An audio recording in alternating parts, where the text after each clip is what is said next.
This is the first review video for Algebra 2.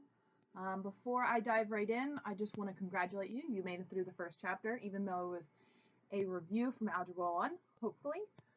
But I also want to point out to you that these review videos are meant to be as helpful as possible, but at the same time, not a replacement for looking back through your own notes. So this first chapter, again, was a review from Algebra 1. So a lot of it should be familiar, hopefully not too challenging. And then I'll cover any of the parts that might still be challenging. But at the same time, you do need to go back and look through your quizzes, look through your notes and everything like that. I will not be covering every single problem in these review videos. It's more just like picking a couple out. So like when I look at the first problem, I might take this first one and say, okay, well, you always do what's inside the parentheses. Please excuse my dear Aunt Sally. You always do parentheses first. Well, absolute values are kind of like parentheses.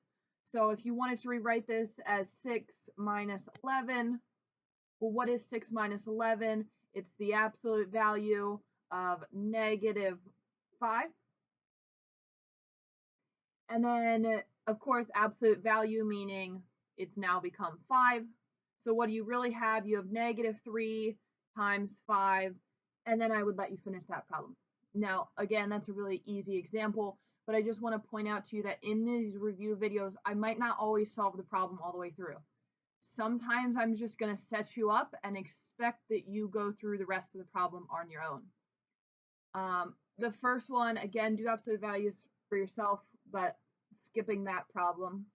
The next one says evaluate. A reminder, evaluate just means take this value of s and go ahead and plug it in anywhere you see s. So you could rewrite this as 6 parentheses 3 minus 2. Remember to do parentheses first. Minus 4 times 3 plus 1, all divided by 3 times 3 plus 1. But so this is kind of what you can expect in review videos. I recommend, and I probably said this in class, but I recommend that you watch this video before the test, even though it seems redundant and you're like, oh my gosh, that was a really easy problem. I know how to do that. You should be able to fast forward in these problems. So if you were like working on this review packet and the only one that you really needed help was number, 27 or 29, well then of course, just go ahead and fast forward to that point because you have proven that you know the rest of the problems. Sorry, off topic. Back onto the review. Next up, you have simplifying by combining like terms. So just a reminder, you have M, you want to go ahead and combine those. You have an N and an N, go ahead and combine those. Once you've combined as far as possible, you're going to go ahead and move on. The next problem, you are just making a representation to find the cost of a rental car for the day. So you're going to be writing an equation for that one. Again, just read it carefully.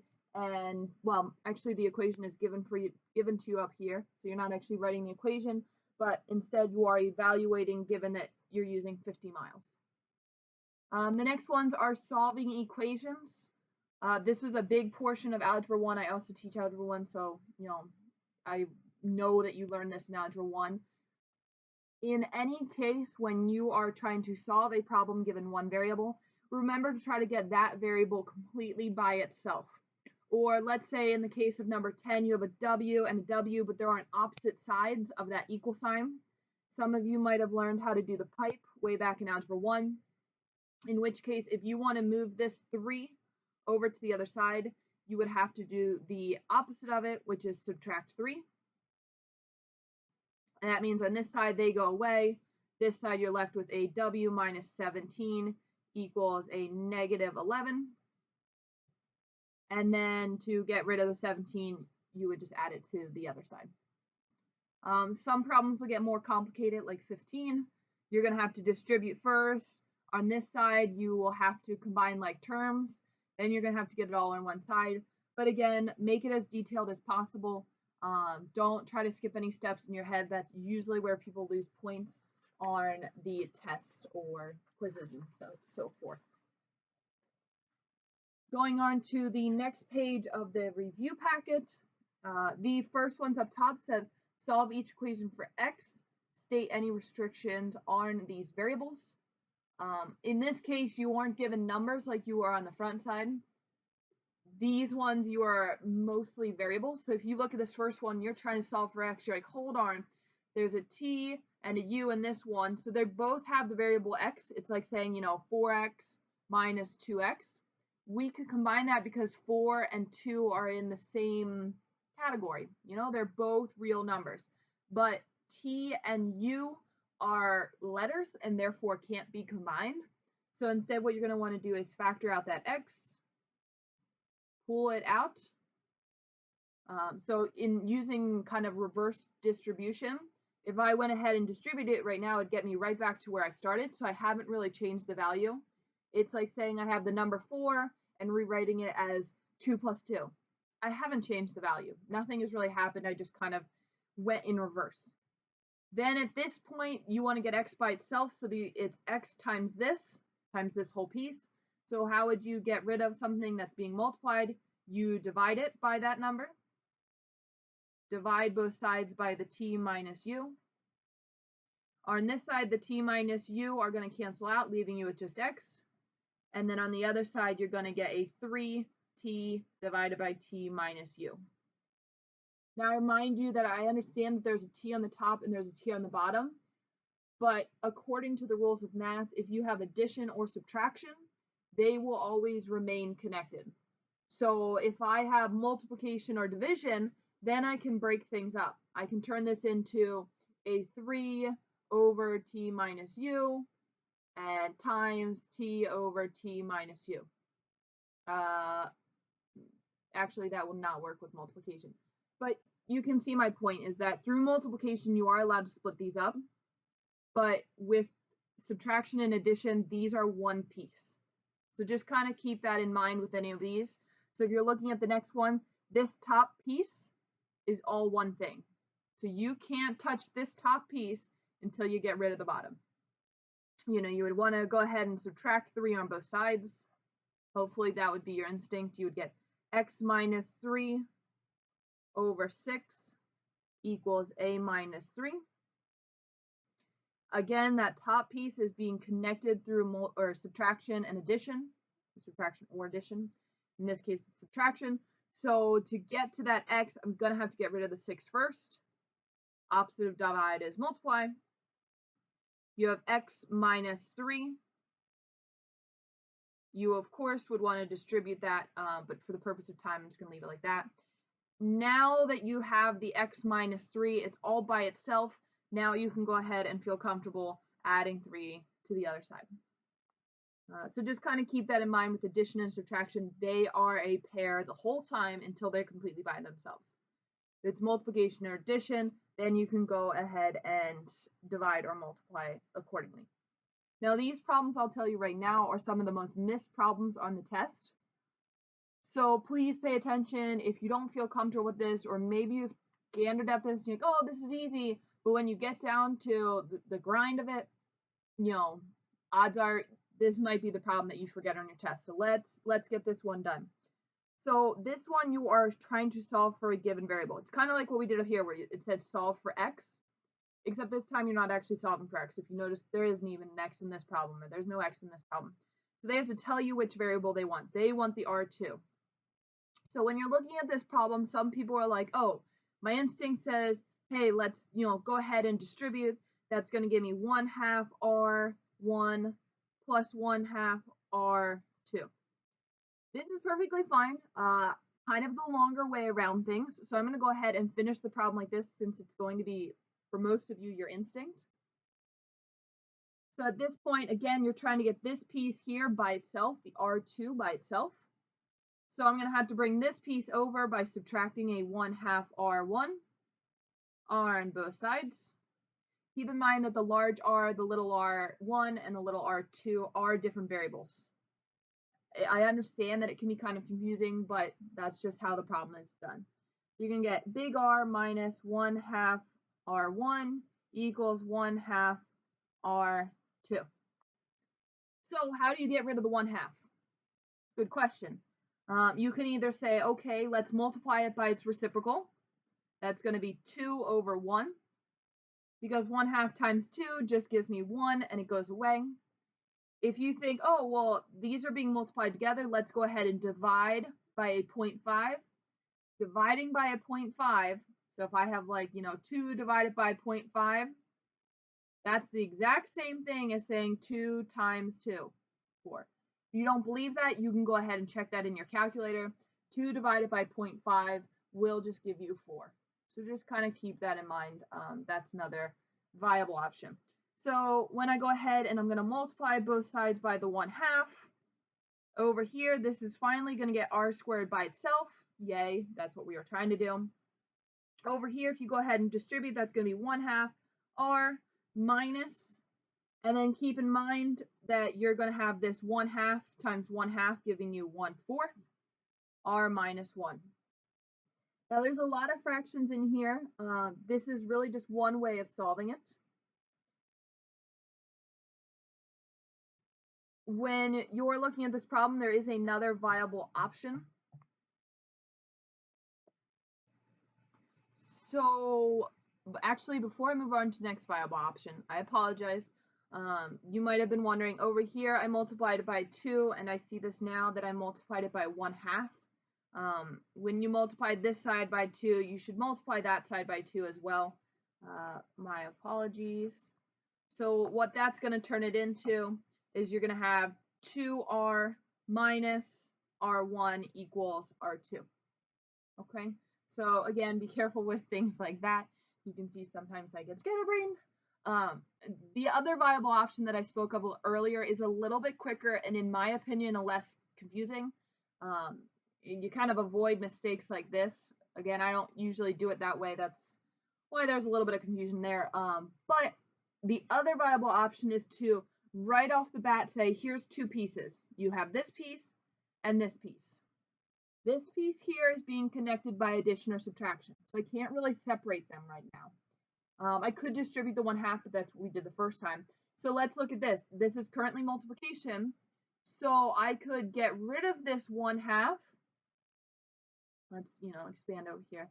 Let's get rid of that 1/2 by instead multiplying this entire side by 2. Now, right now, what I have, if I multiply this entire side, of course, you're going to do it on the other side as well, but I want to point out here that some people think that you have to distribute this too.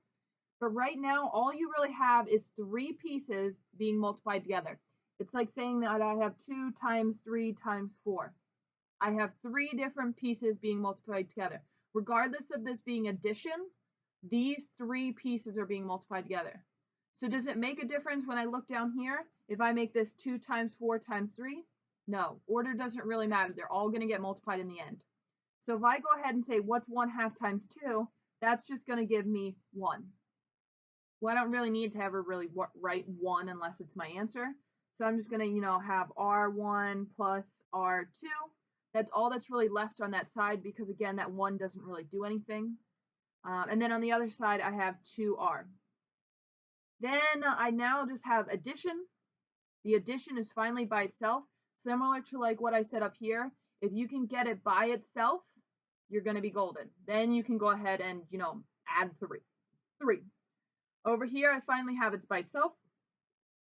So I'm going to go ahead and subtract an R1 and get 2 big R minus R1 equals R2. And you'll notice that these answers are identical. So I really went in detail of that one because that is one that people miss all the time. So I wanted to make sure that we had that one down.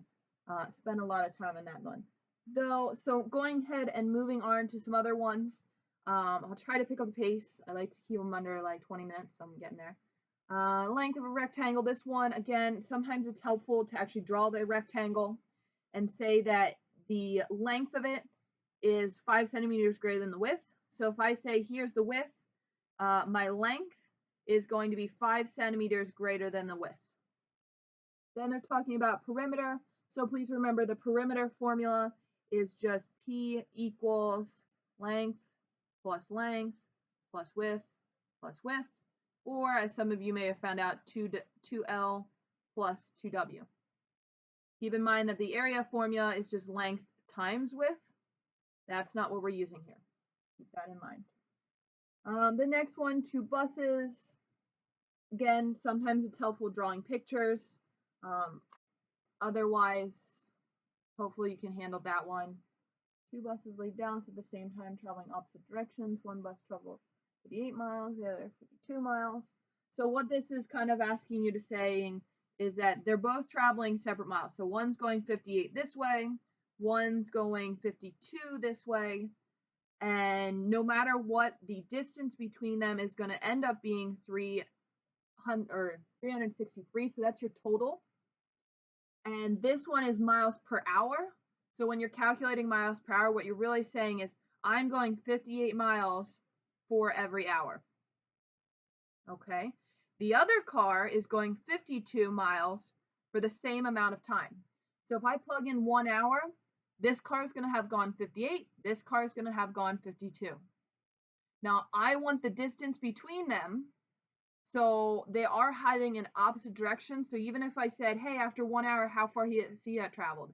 He's traveled 58 miles this direction. This guy's traveled 52 miles this direction. So you're not really finding differences in subtraction, but rather the total amount that they have traveled, because they both started at the same point.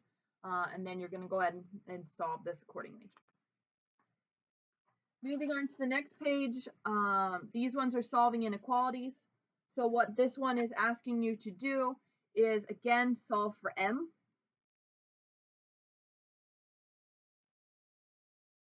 Or, whatever variable it is. In the first one, it's an m.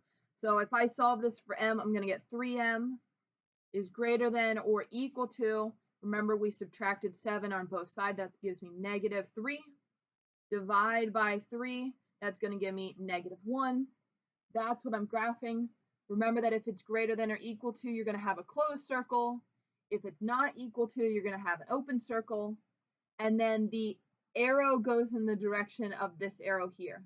So you'll notice that that same arrow matches up here. So that's where I'm going to be shading. You also want to go ahead and throw some numbers on there. So I know that this is going to be -1. You can kind of put some numbers around it, like 0 and 1, or 0 and -2. That's enough for me to kind of see that where on a number line it's going to fall. So just kind of keep that in mind. Some other problems are going to get more complicated. I want to remind you, I don't know specifically where it comes up on this paper, but I do know that it comes up, that if you have something, if I give you an example, let's say -4a is greater than 2. When you divide by -4, remember, this has nothing to do with this problem here, nothing to do with it. When you're looking at a problem like this and you divide, remember when you divide by a negative, don't forget to flip that sign. Same thing with multiplication. If I had, let's say, a divided by -4, 2, I'm multiplying by -4, so that means flip that sign. Just keep that in mind when you're doing inequalities. A very big portion of that. Solve these compound inequalities. The big key with this is whatever you do to one side, you do to all of the sides, not just one. So if I go ahead and look at this first one here, actually let's go 29. If I go ahead and look at 29 here, I'm going to go ahead and subtract 5 from the middle. I'm trying to get x by itself. So you're going to want to do it to all 3 pieces. That's the big takeaway there.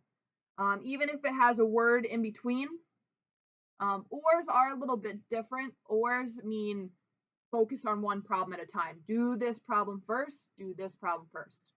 So whenever there's words in between, you're going to want to kind of solve them separately. But when they're 3 in a row, whatever you do to one piece, you do to all the pieces. So up here, I could add a 1 to both sides, but on this side, I could add a 4. They're totally separate problems, solving them separately, but graphing them together. Same thing down here, even though it's an and problem, if I divide by -3 here, over here, I might be dividing by -2, and that's fine.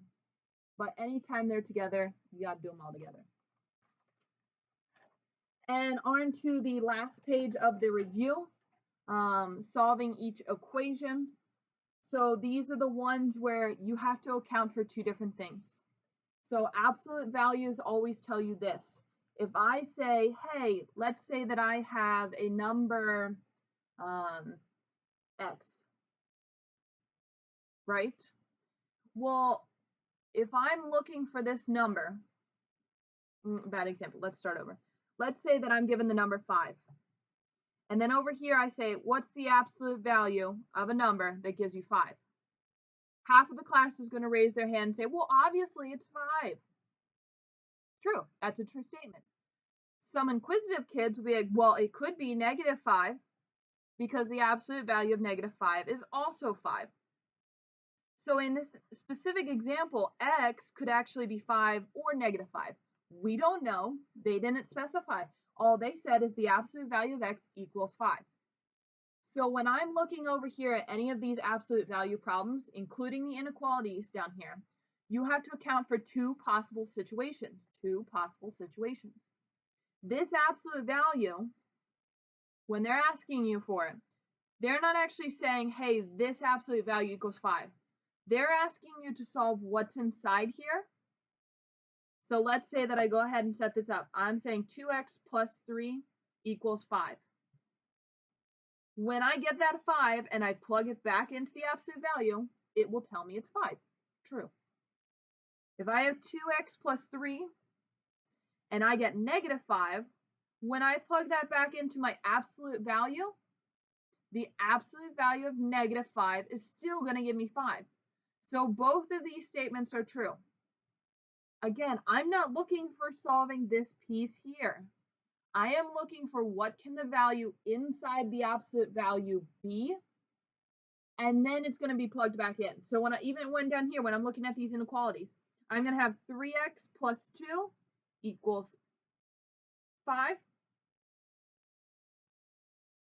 And I'm also going to say that 3x plus 2 equals -5. Now, reminder, when you check these, specifically, hint, hint, this one here, when you get your two values, so in this one, I'm going to get x equals 1 and x equals -4. Make sure that you double check for extraneous solutions. And a reminder what those are is just saying, take x, plug it into your inequality, and see if it's actually true. The thing is, absolute values are very, very, very, very picky. So you have to double check these. Even though you solved these and these were both legitimate answers, sometimes, for some reason, absolute values are going to say, nope, I don't like that number.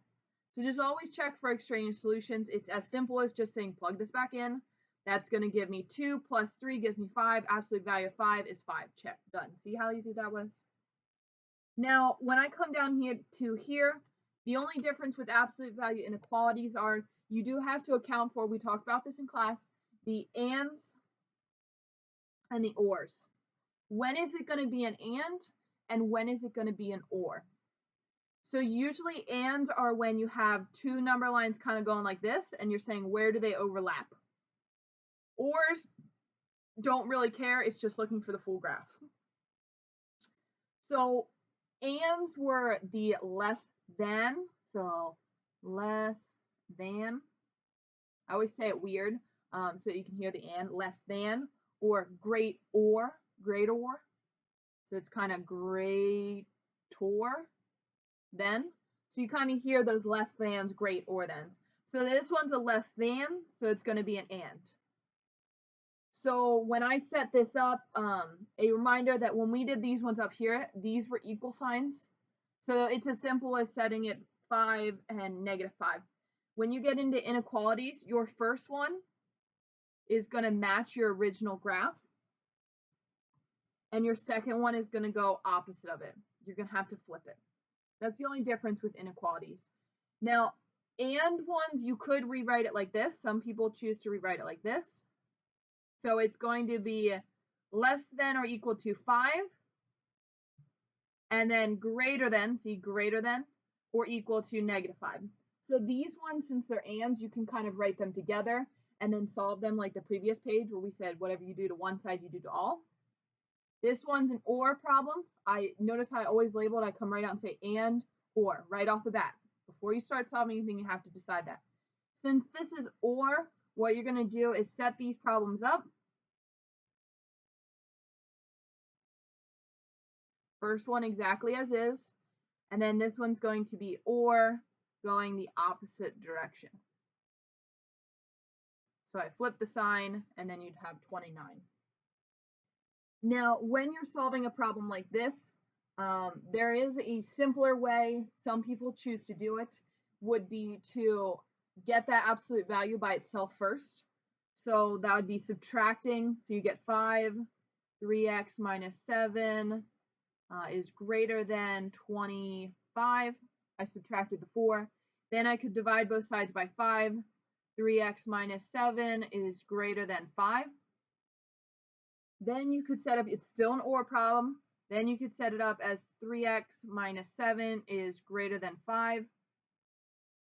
And then a 3x minus 7 is less than negative 5. So just remember, the first one is always, no matter what, the first one is always going to be exactly as is. Just kind of, you know, more or less dropping the absolute values. Which actually reminds me of another point. When you set it up in this way, a reminder that you're going to have to end up using like parentheses around them. So I think in class we probably talked about doing it more this way, right here. Getting that x by itself just helps avoid confusion. So from this point on, again, for your test, this is more of a review, but looking at it this way, get the absolute value by itself first, then you can start playing around with the insides, because if you start doing it this way, you technically still have that absolute value in there, which would have been wrong. You would have had to make these parentheses, and there's a lot of rules in there. So when in doubt, get the absolute value by itself. Get absolute values alone first. That way you don't have any confusions like sometimes I have in class. Anyways, so just kind of keep that in mind. This one will kind of look like, since these are equal to, you're going to have closed circles, you're shading in between. This one, since it's OR, what you're going to get is 2 open circles going opposite directions. So just keep that in mind. Ands always come together, ORs always go apart. If for some reason you graph an and problem and it looks like this, there is no overlap and henceforth no answer. And then the last one, the last word problem, is an inequality. It's going to work out to be an and problem, but I'll let you kind of take that one on your own. Some reminders that I put down here at the bottom. Please take a moment to kind of look through them. Solving the variable, always get the variable alone first, obviously. Solving absolute value equations is different than inequalities. Inequalities, we actually had to say, so we can come down here. When you're solving absolute value inequalities, you have to think about your ands and your ors. But if it's an equation, then you can go ahead and solve the absolute value with no variables only given to you in your answer. Solving absolute values with no variables only gives you one answer. Oh, so what that's saying, sorry, I had to think about that. What that's saying is if I have the absolute value of 4 plus 2 equals 2, if I were to solve this, or maybe I just give you the absolute value and I say, hey, solve this. This one doesn't have any variables in it. That's all it's really saying. I think that was on the first page. Yeah, your first problems that we talked about up here. These ones have no variables. You're just going to get one number. But otherwise, keep those in mind. Graphing inequalities. When it says graphing inequalities, again, all I'm referring to is a number in a line. Don't think X and Y table. And then a big question that always comes up in class is, what if you have, you know, negative absolute value of blah, blah, blah, blah equals 5? You can never, even regardless of negative signs, you can never distribute into an absolute value. So when we were looking at this problem up here, some people are like, oh, well, I'm just going to go ahead and take this 5 and distribute it in. No, no, no, no, no, no, no, no, no. Absolute values are different than parentheses. So when we were talking up front here, I said, okay, well, they kind of act like parentheses. You should do them first. They act like them, but they are not parentheses. So you can never, ever distribute. Do not distribute. Regardless of negative signs, don't distribute. So with this problem, I'm going to have to get the absolute value alone, just like I talked about up here. Get the absolute value alone first. Then you can go ahead and do with it as you please. But right here, I cannot distribute that 5. I have to divide by a 5. Have to. Cannot distribute. So just keep that in mind. Went a little bit over on my time here, but that was kind of how review videos go. They jump all around, and really I'm just hitting on some key concepts. I highly recommend before a test, you just watch these videos, and then at least you'll be kind of refreshed for the test. All right, good luck tomorrow.